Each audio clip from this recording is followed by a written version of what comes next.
My name's Rob Smith and I'm a keen vegetable gardener and author.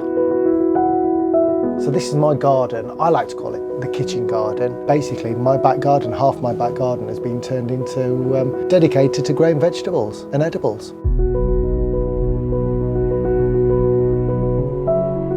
I think in a day and age where everyone is connected to their phone or a screen or technology, just to be able to be outside, actually hands in the dirt, doing what we've done for hundreds if not thousands of years is just amazing. The fact that you can take a little seed that looks like a stone and it grows into a beetroot or a cabbage or tomatoes. It's just magical watching that grow and being part of it, tending these things, and then at the end of the year being able to have a massive feast on everything that you've grown. I think the funniest thing for gardeners, especially those that love veggies and things that change on a daily basis, is getting up in the morning. You make yourself a cup of tea, a cup of coffee, whatever. Sometimes you don't even get out of your pyjamas or dressing gown, and you walk into the garden and you check on your seedlings, or you go and check on your tomatoes to see if they're actually ripening.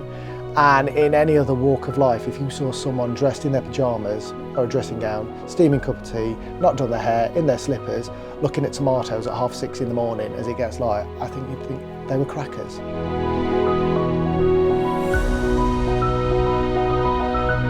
The person that got me into gardening was my granddad. So my mum and dad used to work quite a lot and we used to go and stay with my grandparents, and he had a big council house with the huge great big back gardens that was all like a dilapidated greenhouse and a shed and almost like an allotment, but his back garden. And I remember back then he used to have paper bags, a string in the shed going across with paper bags pegged to them, and each paper bag was just a bag of different seeds that he'd saved himself, so it could be runner beans, beetroot, onions, whatever. I just used to love the fact that he had so much patience and he'd show you everything that he was doing, and you'd just sit there as a kid watching and you felt so proud that you'd put this stone in the soil and you'd actually produce the beetroot. It was almost like, I'd taken responsibility for it, I'd grown it, therefore I'm going to eat it. And it got me eating everything.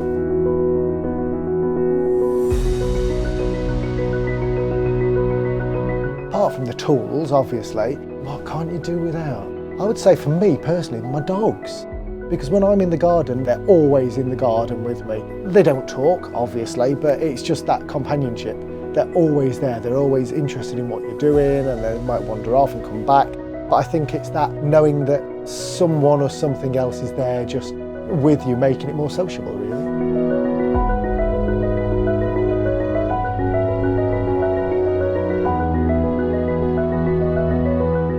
It's almost like that golden hour, isn't it? As the sun starts going down, you've been in the garden all day long, you're a little bit shattered, you're ready to go in, but you just want to take those 5 minutes to sit, appreciate all the hard work you've done.